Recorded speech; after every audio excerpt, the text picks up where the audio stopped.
In order to make choices that are best for you, please note that this episode does contain brief mentions of sexual assault.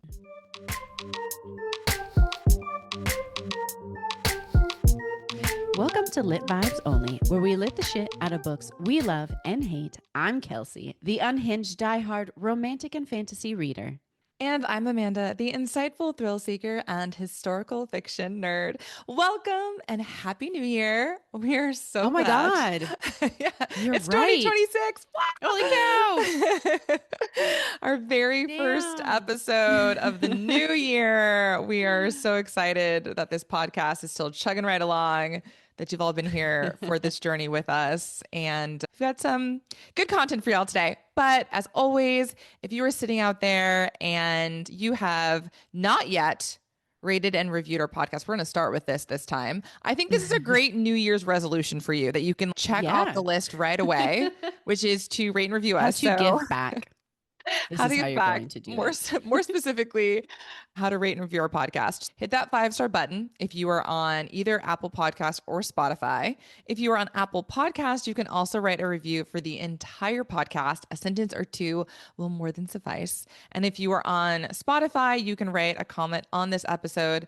Let us know what you think about the book we're going to be discussing, and you will have checked off your first New Year's resolution.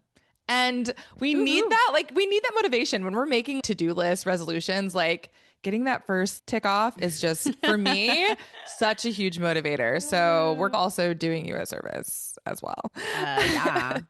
So please do that. And then if you are not currently following us on our socials, this year is a great year to start. We are on Instagram at litvibesonly_podcast. Also TikTok and YouTube at Lit Vibes Only Podcast. So follow, comment, subscribe, engage with us there, share your thoughts. We want to know what you're up to, what you're reading, what your goals are, all of that good stuff. And if you're not on socials, which is okay if that's not your thing, you can also send us emails at litvibesonlypodcast@gmail.com. We love to hear from folks over there as well. So you can reach out to us through our email or on our socials. But either way, get in touch. And let's start this year off right, guys. So excited. So exciting. I know. It always is like, okay, it is currently December 7th. So we are fully in like winter holiday Christmas mode. And it's like, oh, actually, Christmas hasn't even happened yet. And here we are celebrating the new year. But Kelsey, what are you currently reading right now? So I started Brimstone. Okay, it is on my Libby. I'm waiting for it to come in. I can't believe you're gonna still read it. I know. We heard like horrible things about it. The editing's not good. Like, really poorly edited. Very poorly edited. I'm so curious. But also I'm listening to it. Okay. And it's such a fucking long one. How many hours is it? 24 hours. Oh God, no. Absolutely not. Okay, I have to interject.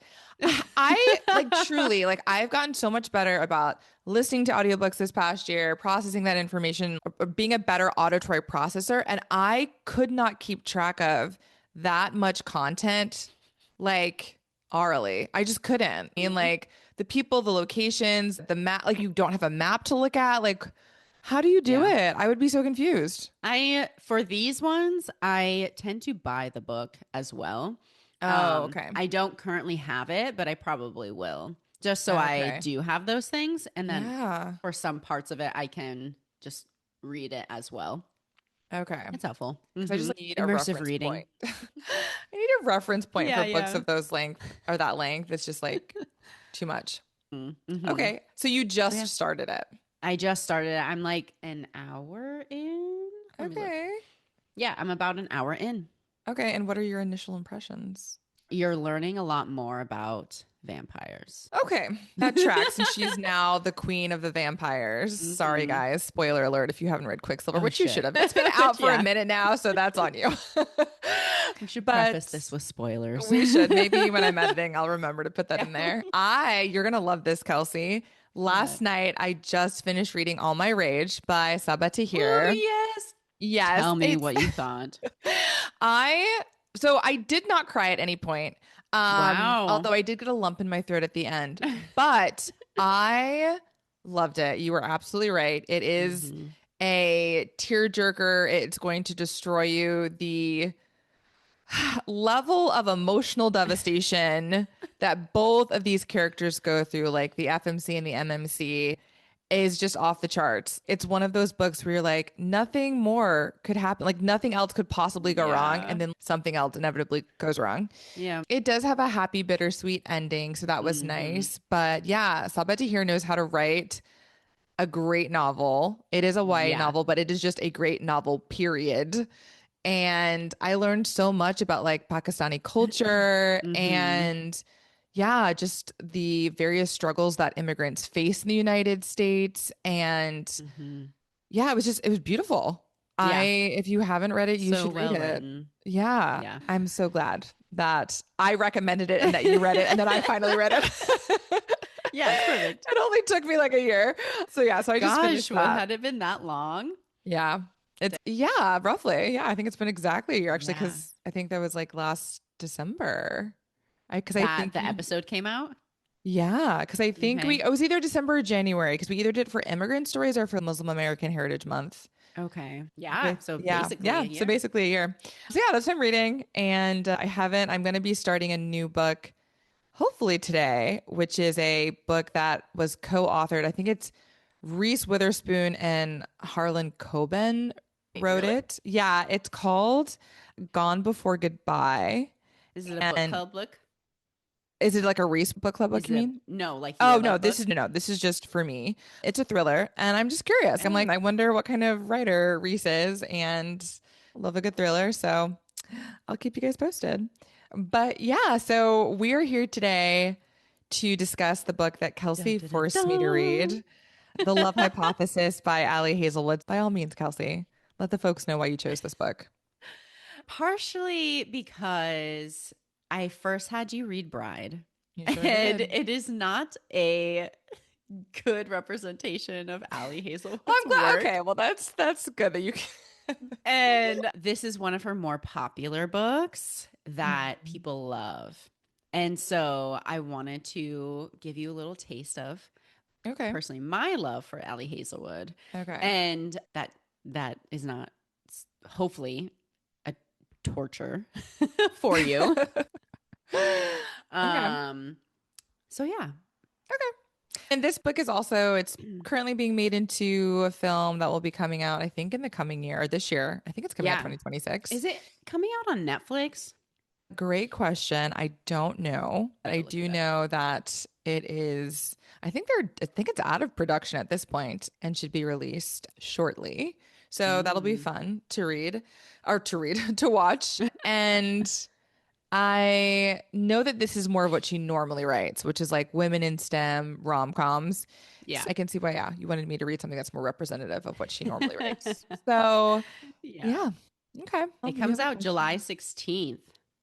Oh, okay. It comes out like I feel like it's probably a Netflix theaters or not. Okay, we'll find out. I could see it being a Netflix release Amazon? for sure. Oh, is it an Amazon Prime MGM movie? Studios. Oh, okay. That tracks. Okay.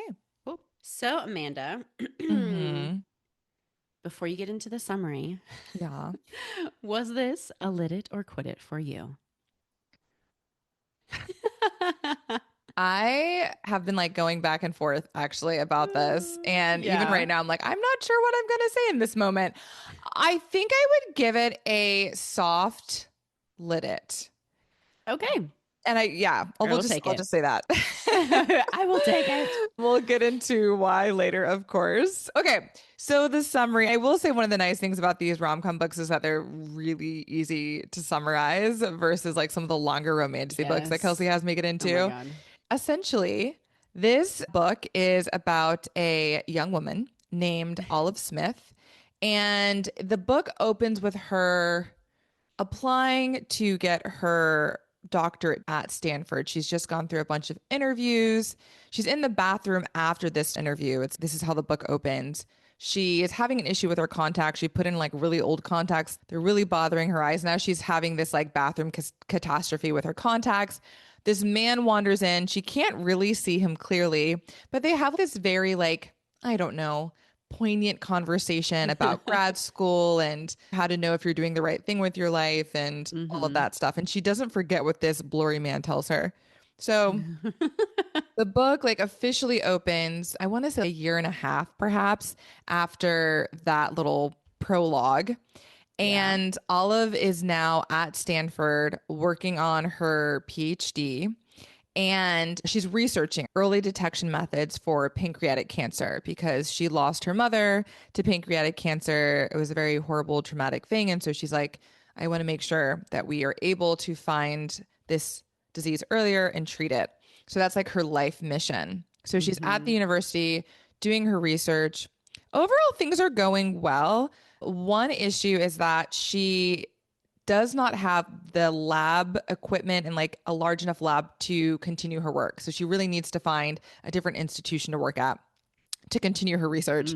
The second issue that she's having is that she was briefly dating a boy named Jeremy, a man named Jeremy, and things just weren't really gelling with them. So she ended it. And she realized that her really good friend, who's a fellow PhD student, An, really has a thing for Jeremy. And she thinks they'd make a really cute couple, but she knows that An is a good friend and that she would never, right, go and date someone that Olive has dated.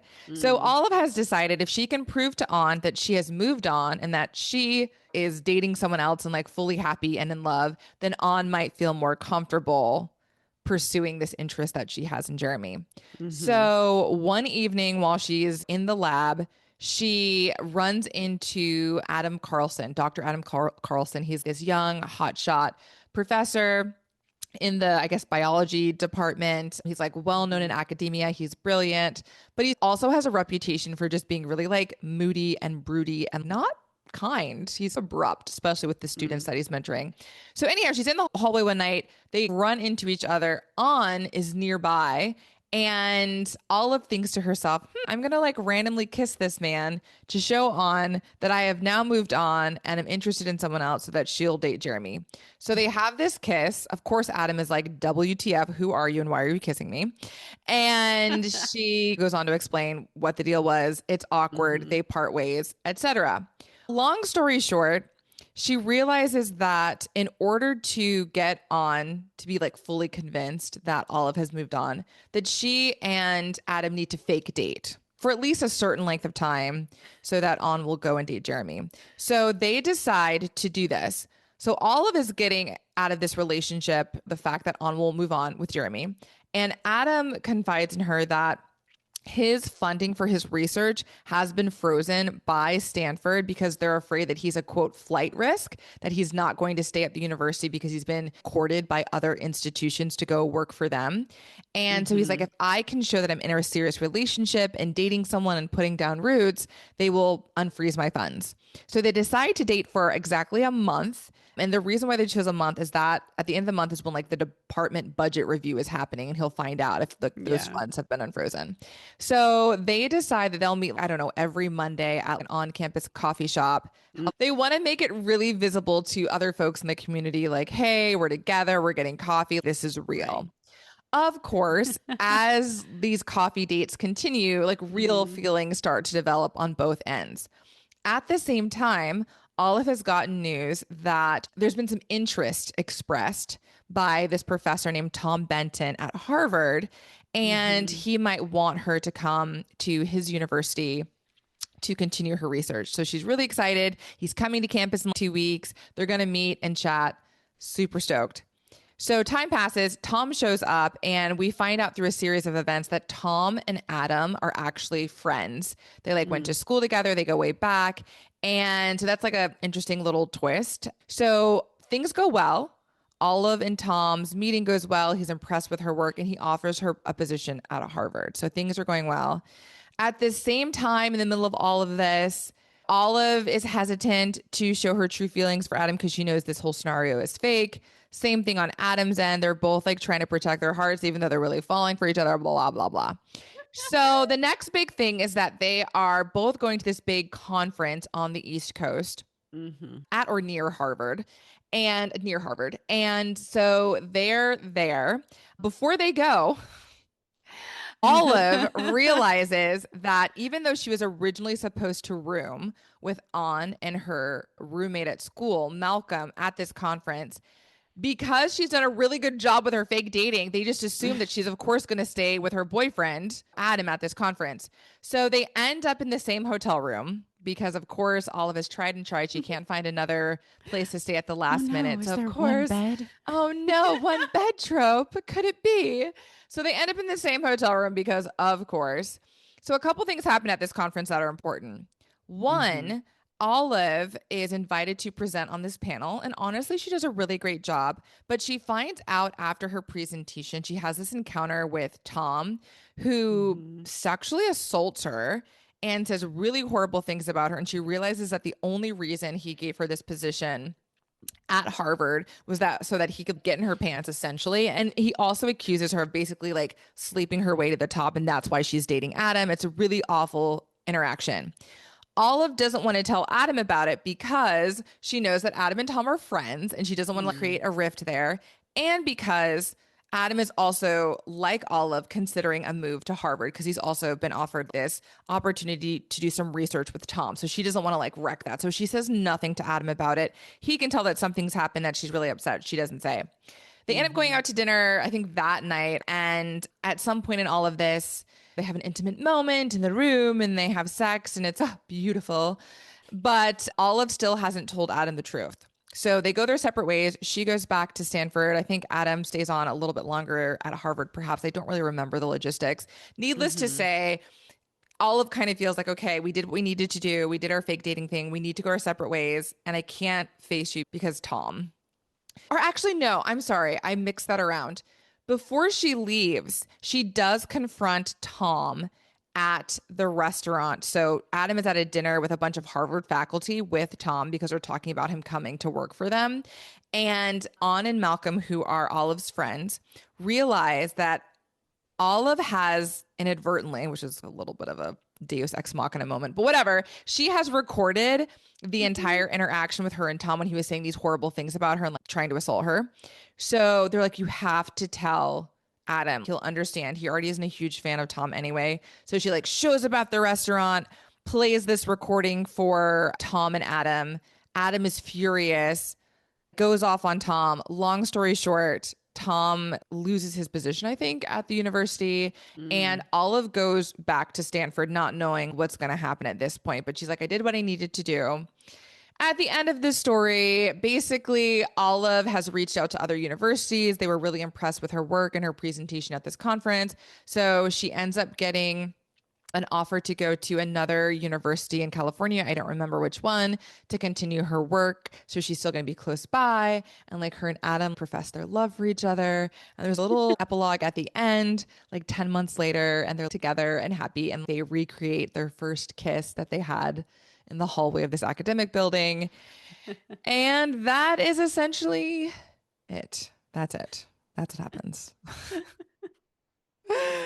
Thank you, Amanda. You're so welcome. I could have sworn. Are you sure that Olive doesn't stay at Stanford?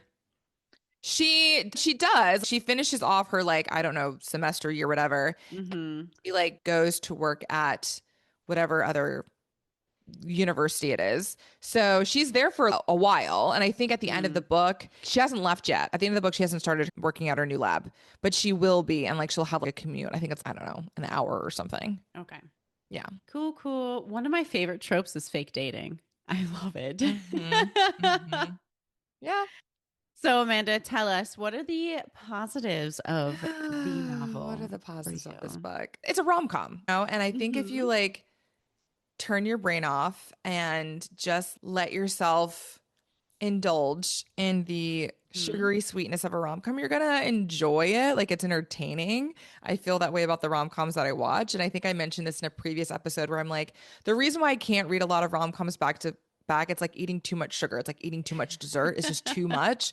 But on a one-off, it's like fun. It's a fun light read. So it was entertaining. I multiple times laughed out loud, like full on belly laugh. So that was fun. Do you remember where? Or I did not mark down any of the quotes. I should have, but it was just, I think Olive has a very vivid inner life. Her inner dialogue is funny. And even her roommate, Malcolm, added a lot of humor to the story.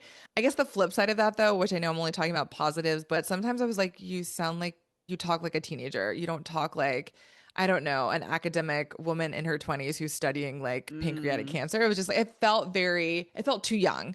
But at the same time, I thought it was funny. The banter between Adam and Olive, I really enjoyed. I found that really entertaining and cute. I also liked the fact that we as the reader could see how into Olive Adam is, and she's just totally oblivious. Yeah. So just like that dramatic irony, we're like, oh my God, girl, this man cannot control himself around you. He's like head over heels, so smitten. And she's just like, do, do, do, do, do. What else? What else? Yeah. Like she's, isn't it uncovered at some point that he was the guy in the bathroom? At what point does she That's realize? like very near the very end of the book. Okay. So yeah, that's something I left out of the summary. That guy that she met in the kind of prologue chapter is in fact Adam. And he's been crushing on her this entire time. Yeah. But because she's a grad student, he's a professor, and there's an age gap there, he's never really felt like it was appropriate to act on that. Yeah. And so you do find out, like, have this like full circle moment. I would say the one other thing that I really loved, and this was near the beginning of the book, she talks about the first time she met An, her friend, who is an Asian woman. So she's a woman of color in this advanced STEM field. And she talks about how the first time she met her, it was love at first sight. And I love that because I feel like in general, friendships are ranked below romantic relationships, right? Romantic relationships are always like, that's the thing that you want. They have, I don't know, they're just given more priority, more weight. And I'm like, female friendships especially are so beautiful, essential, can be honestly sometimes even deeper and like more intimate than romantic relationships. Oh yeah. And often last longer than romantic relationships. And so I love that we started off the story by like firmly situating female friendships as something of value and that are right up there, if not above romantic relationships. And as someone who's been single for most of my life, aside from like being in a relationship for 2.5 years, like female friendships are the things that have been consistent for me, right? Yeah. All the ups and downs and dating, whatever. So that for me just like really hit home. And I like that that was called out before we got into like, oh, the cute guy and whatever. Yeah. That's great. Yeah. Is there... Oh, one other thing. Oh, go ahead. Go ahead. No, because you're going to say positive. Okay. Another positive, right? I'm going to do my last positive, which I thought was smart because obviously rom-coms are cheesy. We all know that. There's a bunch of tropes. And if you thought about it really logically, it's like a huge eye roll. But I thought Allie was really smart in that there's a lot of meta moments in the book. So the fact that Olive knows and is continually referencing the romance tropes that are happening to them as they're dating or as they're getting to like fake dating, only one bed trope, like all of those things, the fact that she's calling them out in the moment makes it less cringe. So I think that it was tongue in cheek, and that was a really smart move on Allie's part to keep it from being too eye rolly. That's cute. Yeah. Okay. Now I'm done. I was just going to reference your idea about her feeling like her inner dialogue feeling really young. Yeah. Because even her decision around, oh, Ang is not going to believe me unless I'm dating, so I'm going to make this fake thing up. That also is very like immature. Yeah. And so I was just going to point that out. I was like, it's so over the top. But it's so silly. You have to in order to have a rom-com, something weird like that has to happen. You have to have some ridiculous premise to kick things off. Yes. I think the only way you could possibly argue that or try and make it more believable is that you realize as the book goes on that Olive has like little to no dating experience, like very minimal. She hasn't had a lot of sex. And that's a whole thing when her and Adam are like getting together and he's like, whoa, should we like wait? So I think there is a level of like cluelessness that she has, which you could attribute to the fact that she's just like this nerdy science girl who hasn't done a lot and been pretty sheltered in that regard. Very focused on academics. And so like in her mind, like maybe that did make sense, but it is pretty silly and unbelievable. Yes. To base the whole thing on there. Yeah. Other than that. Yeah. What were some of your criticisms or my goodness. moments? Okay, so I do appreciate the fact that once again, we have a tall FMC, right? She's 5'8". But, right, like literally, this is a direct quote from the book, by the way. Quote, Olive had always been slight, just this side of too slender, unquote. And like, look, I know, my mom included, like there are some women who like are just naturally very thin, right? And that even if they're trying to gain weight, they can't. So I don't want to like body shame anyone. But again, and I've mentioned this on many episodes with romance and romantasy, it just can get really tired when we have these itty bitty female protagonists and these like big brawly men. Because literally, oh my God, guys. Okay. At one point, and I wish I was making this up, at one point, Adam literally pushes a truck by himself. And I'm just like, and I cannot tell you how many times Allie goes on about how much bigger Adam is than Olive. And like, maybe this is TMI, but it's in the book. Like at one point when they're finally having sex, he like fits her whole boob in his mouth. And I'm like, what? First of all, WTF. But also like, why is there this like obsession with women having to be these teeny tiny like waifs and the men just being these massive, like hulking, ripped, like, and they go on at length about just how insanely muscular and ripped and like over the top he is. It was just too much. Like it was a huge turnoff. It was so unrealistic. And I'm just like, what are we drilling into our minds with stupid? I don't know. I will say that's the one thing about Allie Hazelwood's books, like in general, that she keeps to that theme. Oh God. And it's throughout a lot of her books. It's like always the tall man, small woman, and then he's always like giant. He always has he's giant like jacked dick. out of his mind. It's what the like, do we need this?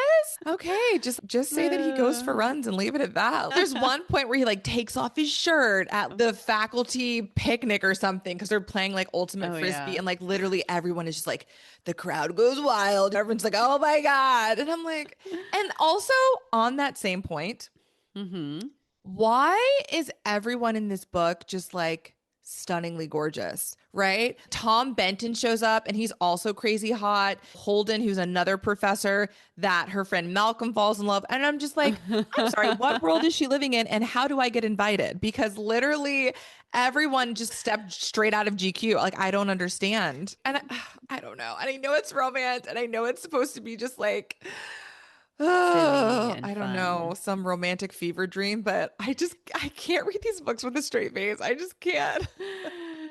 Yeah, I get it. I hear you. It's too much. I'm like, a little subtlety would go a long way. Yeah, I think that just like really annoyed me. And then I thought of you when I read this because when they are having sex, she does use the word folds. And I was like, oh. That is one other thing. Yes, that she does do. And I'm like, so those two things are like some of my like turn offs. And I'm just like, not my preference, Allie. But I mean, it was good that there was really just the one sex scene. Like I liked that the smut was to a minimum because that works better for me. And I guess this is more of a positive, but I did like the fact that opposite of what I just said about like, oh, it's like they're leaning into all of these tropes and like the gorgeous guy, whatever. Like, because this moment did feel like more human and real and honest. Their first time together isn't like this perfect Hollywood moment. Like they have to work things out and it's a little awkward. And she has to admit to some things that could be really hard to admit to someone when you're trying to be intimate. And so I liked that they had to like work through it together. And you know, that he was like patient and understanding because that's not always the case, obviously. And it's also really hard to have those conversations with someone when you're trying to have sex for the first time with them. So I thought she did a good job of kind of capturing, the honesty of that moment and the authenticity of that moment. And that felt, I don't know, that landed well for me. And I was like, okay, Ellie, I see you. That's good.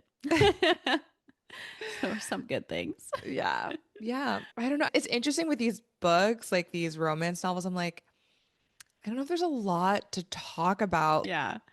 She does touch on the issues around women in STEM, women of color in STEM. So dealing with sexism, racism, misogyny. Yeah. And that does crop up here and there.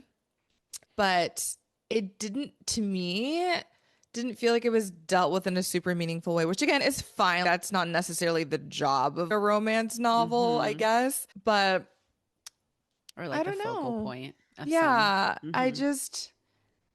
I felt even like An's character, like she felt a little bit like a plot device. Like, yeah, like we want to make sure this book is culturally relevant and we're being mindful of representation. So we're going to put in this woman of color in the book. And like literally anytime An shows up on the page, she has some little quip or remark or comment about something she's doing in relation to like women in STEM and like folks of color. And I'm like, oh, I'm about to run to a meeting with all of the students of color in STEM, or I'm going to a conference. And it's like, is that the only reason why you're in this book, to just randomly interject these little like one-liners about, yay, I'm organizing these events to help women of color and like people of color in STEM. So it did feel very, I don't even know, not even performative, but just maybe a little bit performative, but we have to, like we have to include something right about this. So let's just have this character be like the representation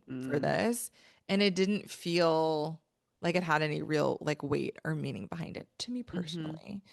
It just, it felt like it was like, we need to put this in here. So we did. Yeah.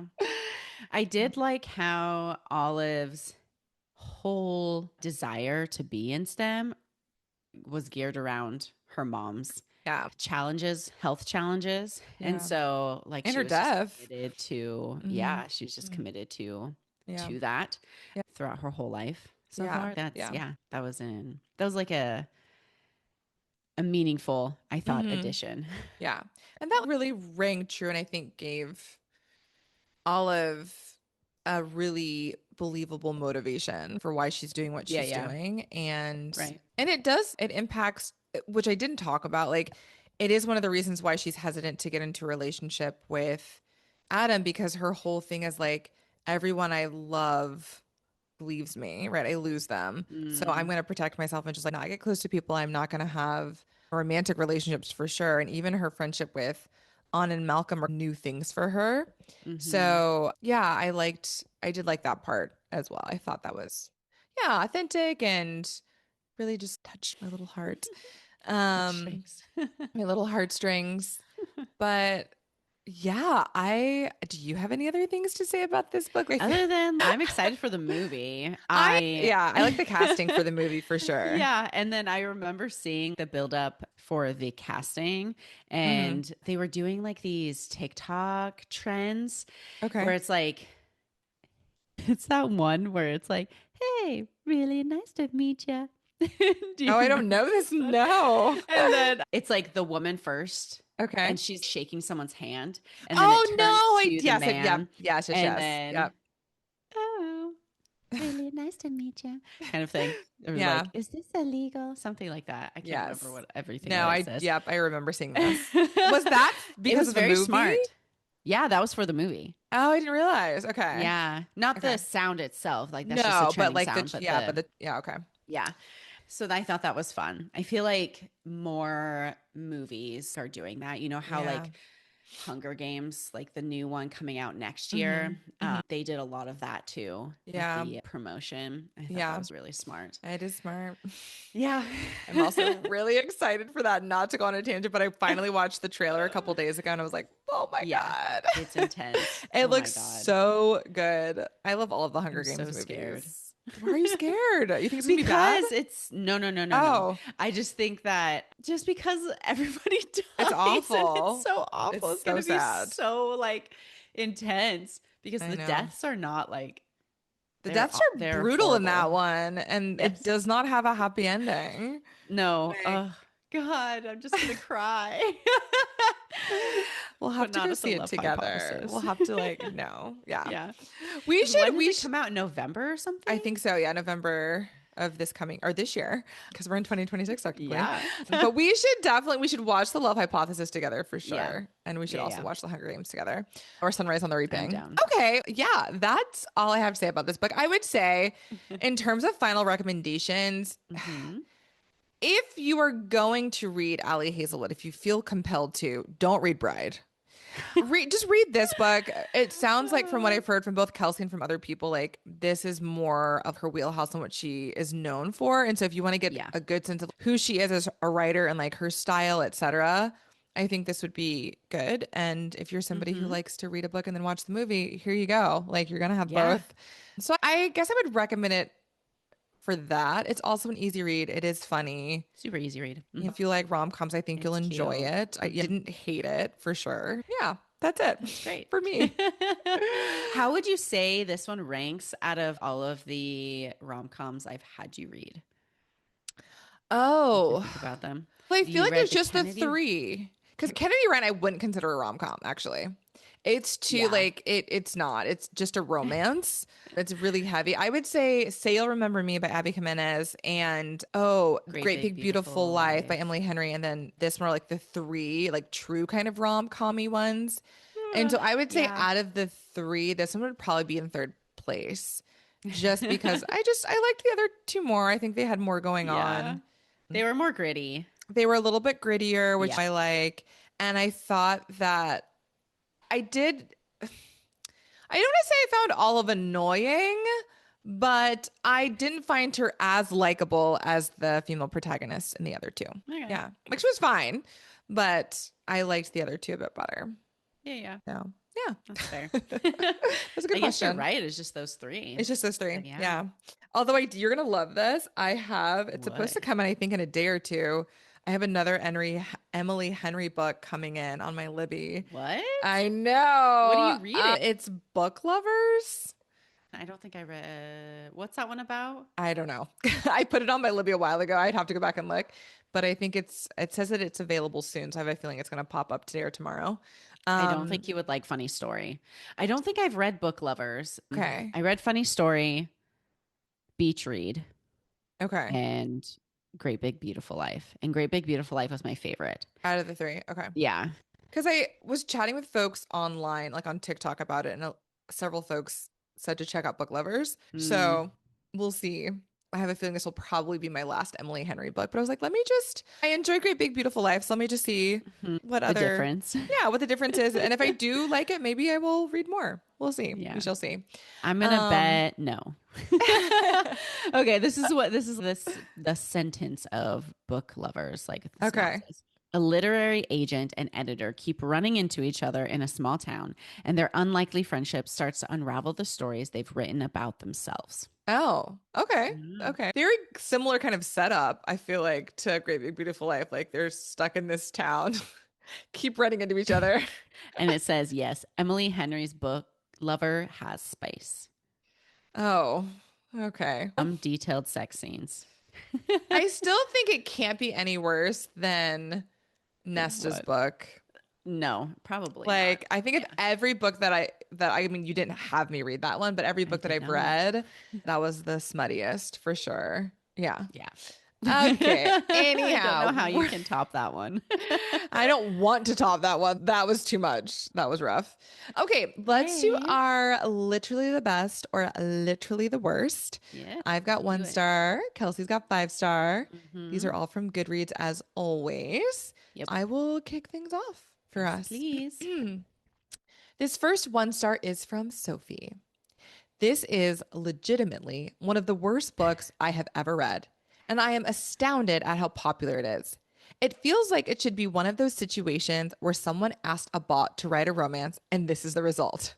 The characters are immature, poorly written, and have 0 character development. The romance is terrible and literally only progresses because of another character forcing them to interact. And the intimate scene is poorly written and awkward. There's some lines that made me think of Men Writing Women, which is pretty sad. And considering how progressive and feminist this book is supposed to be, weirdly enough, it really makes light of sexual assault and harassment. But hey, I guess if you have a white woman talk about how women should have the confidence of mediocre white men, love the irony, then that's all you need. Can we please ban publishing fanfic? Okay. I remember that quote. Yeah. Yeah. I didn't feel like she made light of the sexual harassment or assault, but maybe I'm just misremembering. I didn't come away being like, oh yeah, like they treated that much too lightly. Yeah, I didn't feel that way either. Yeah. I feel like it impacted her heavily. And then and I feel like everyone in the book took it very seriously as well. And like he faced serious consequences for his actions. Like Huh. I don't know. I did see, so the whole fanfic note for folks who are listening, apparently, and I found this out as I was like doing a little bit of research, looking at these reviews, that this book started off as a fanfic about Adam Driver. My God. Yes. What? Yes. That is what I found on the interwebs. Love so that is hilarious. Because I was reading one of these reviews and it was like, yeah, this is Kylo Ren and Kylo and Ren. What is his name? It's I think is his name Kylo Ren or yes. And her name is her name's Ray. Okay. And so they're called Raylo together. Like that's their couple name. So Raylo was everywhere in these reviews. And I love that edition though, because I loved them and I was so sad about the ending. I did too, but I'm like, I didn't realize that this was based on. And you can tell though, if you look at the cover. Yep, you can. Too. Yeah. That's what it's based on. That's what the cover was. I'm trying to remember, but yeah, in one of the reviews they were talking about the cover and it being a Raylo. So funny. Yeah. Anyhow. Okay. My first 1-star review. No, 5-star. God. You're going to tell us how much you love this book or how much your person loves this book. Okay. This is from Pauline. It is impossible and downright horrible for this book to get anything under 5-star rating. Dead emoji.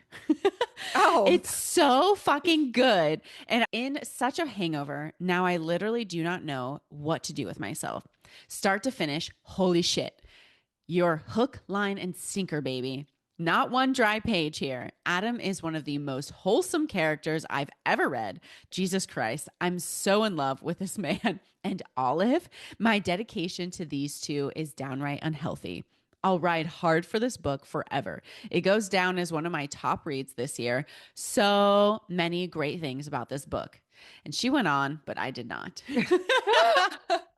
Thank you, Pauline. This goes back to one of my earlier comments about unhinged romance or romantasy readers that will say in their review just how like wild and off the charts their responses are. Yes. Okay, this is my only like long one. This is from Saima. I have many regrets. The Love Hypothesis is a book that I went in with low expectations and somehow I was even more displeased with it than I expected. First off, I was immediately unnerved by the dynamic of professor and student. I know that both are of age and Olive isn't a student of Adam's, but there's still a power imbalance. They even made jokes about it, about Title IX, which is a very real and serious matter, and I thought that was in such poor taste. Women in STEM are taken advantage of all the time. How is this okay? Adam was a terrible professor as well, and the type of person that makes me hate academia. He was so mean to his students to the point that multiple students of his had left his office crying. I'm an emotional mess, but even I haven't cried after speaking to a professor, so I can't imagine how ruthless he is. He says that it's to wheedle out the people who are not serious about academia, but that's no excuse. He's like those people who are rude and say, "That's life, man. Get used to the real world." Even though he's confronted about it, he barely makes any changes. He's not the grumpy character in a grumpy sunshine ship. He's an asshole. As for the other characters, I liked them, but they were so shallow. On's main character trait was being a woman of color in STEM and advocating for our rights. It's wonderful, but surely more could have been added for more depth. I hardly know anything about the other characters, Jeremy and Malcolm. And then there's Olive, who's so sweet and ambitious, but I barely felt anything towards her, other than thinking she could do so much better than Adam. Overall, I know I'm in the minority when I say I dislike this book, but hey, what can you do? What can you do? She does make some good points for sure. Yeah, we chatted about we chatted about we chatted a little bit about we didn't really chat about the fact that like Adam is an asshole. Yeah, does that get resolved? I don't remember. So yes, and we do get a bit more context about why he is the way he is. Like he has his own baggage and had a really abusive, like emotionally and verbally abusive kind of relationship with his professor and mentor in grad school that had a really negative impact on him. So in some ways, he's just continuing that cycle, and also had a very kind of sad upbringing. Like his parents were just like absent parents. And you see him unpacking that with Olive and him pledging to do better at the end. So they do give kind of some rationale for his behavior. But yeah, he is a jerk. And they do joke a lot about Title IX, which it is in poor taste, to be fair, because that's a really important piece of legislation and was put in place for very valid reasons. So I could see someone being like, okay, like women have enough. Not cool. And like oppressed groups, minority groups have enough to deal with without you just being like, hey, Title IX, like this is, you kissed me, this is a Title IX offense or whatever. There's people who actually are really suffering. So, okay. Yeah. That's fair. Yep. Okay, from Chelsea Dulling reads, I went into this one on a complete whim because I needed an ebook to read on my nightly walk, and it ended up absolutely blowing me away. Everything about this was honestly perfect. The writing, the characters, the chemistry, literal and figurative. Laugh out loud. The smut, this was so hot, but also so cute and so funny. And I just loved absolutely every second spent in between these pages. I didn't know who Allie Hazelwood was before going into this, but I will now be anxiously awaiting every book she will ever publish because this was just so good. You all need to read it. Add to your TBRs immediately. My Heart. Exclamation. Wait, she said something at the beginning of her review that threw me. She said she was reading this book on her e-reader on her nightly walks. Like, are you reading at night outside while you're walking? There's so many. I have so many questions. Unless she's doing she's on a treadmill. She just goes to the gym at night. We just want to know more, Chelsea. We're just curious. Questions, Chelsea, how this all works. I was expecting her to say she like listened to the audiobook on her nightly walk. She said ebook. Yeah. She sure did. Okay. This is my next one star. This is from Lucy. DNF at 56%. This book isn't what I expected based on the blurb. I only made it this far because I kept thinking it'd get better. Based on other reviews I've now read, I see that it won't. I expected a fun story with a quirky protagonist and witty banter. This isn't it. The characters are one-dimensional and heavily based on stereotypes. The dialogue and situations are forced and cheesy. The premise is ridiculous and far-fetched, especially considering Olive is a PhD student and Adam is a professor. I'm glad I tried a new author, but now I know her books aren't for me. That's all you can do. Yeah. Put yourself out there, see what you like, see what you don't. I liked the banter. That was one of the parts that I really liked about the book. Yeah. But yes, the premise is ridiculous and makes no sense. I will give her that. Yeah. And some people really love age gaps. That's just some people's thing. I don't mind them to an extent. I think anything beyond 10 years is like getting a little ill for me, but I'm fine with 7, 8, 9. I don't mind it. Like, that's fine. Yeah. This next review is very short. Okay. This is from Mayo. Did I devour this book or did this book devour me? Oh my God. That's it. Okay. All right. My last one, which is a fun one, I think. Okay. This is from Claude's Book Zone. I'm such an outlier with many of these super hyped and popular romances. Some have caveman types clubbing women over the head and dragging them back to their caves where they can growl at them about their ownership status, and the women gasp and whimper and tremble delicately in the strong possessive hands of their master. Some are beyond the realms of plausible, even though they are contemporary romances, as is the case with this book. Despite being a super intelligent STEM woman, the main character acts like a bloomin' idiot, and miscommunication / no communication and withholding information plague us throughout most of the novel. I suspect I am meant to be on the edge of my seat, waiting for them to clear the air by speaking from their heart and professing their undying love, etc. All that happens is that I crank up the speed. I had this on 2.3 within the first 30 minutes. 2.3. Do you have any idea what they sound like at this speed? Let's just say the love interest should be named Alvin, Simon, or Theodore. I actually enjoy a good fake dating trope, but this one made zero sense to me. Zero. And is it just me, or is Adam's height pretty much mentioned on every page? Olive and Adam were quite boring characters, and the dialogue was clunky and cringeworthy at points. Yay for women in science, but bummed I paid for this book. I mean, not entirely wrong, honestly. But also, like, how can you criticize the book if you're reading it at 2.3 and now you're like, you're just like, they're chipmunks now. And I'm like, yeah, that's true. Why does that even matter? That's your choice. Yeah. It's true. I don't know. I thought that was silly. That was a choice. Yeah. Okay. So my final review comes from Brooke Averick. I love this so much. I can't remember the last time I've been this giddy over a book. The ending was slightly underwhelming, but I couldn't care less. I was in too deep by then. I can't wait to devour everything Allie Hazelwood has ever written. Wow, wow, wow. I mean, there's a lot. She's got a lot of books. She writes like a maniac. So and I almost finished all of them. Oh, okay. Have you finished Mate? Yeah, I did. Okay. Yes, I did. I liked Bride more. Okay. All right. Then I'm definitely not reading Mate. You might like Mate more. Oh, wait, really? No, I don't think you would. Okay. Like at all. Like it. I think it would be similar to Bride. But it's just, yeah. Wait, why did you like it less?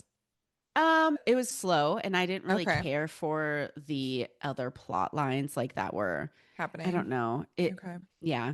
The people that were in it, I was like, meh. I don't really care about you. That's fair. I believe I was going to look at I was going to ask which book you have left or books you have left. So Check and Mate. Okay. And then Not in Love. Oh, so just 2 more. Yeah. That's insane.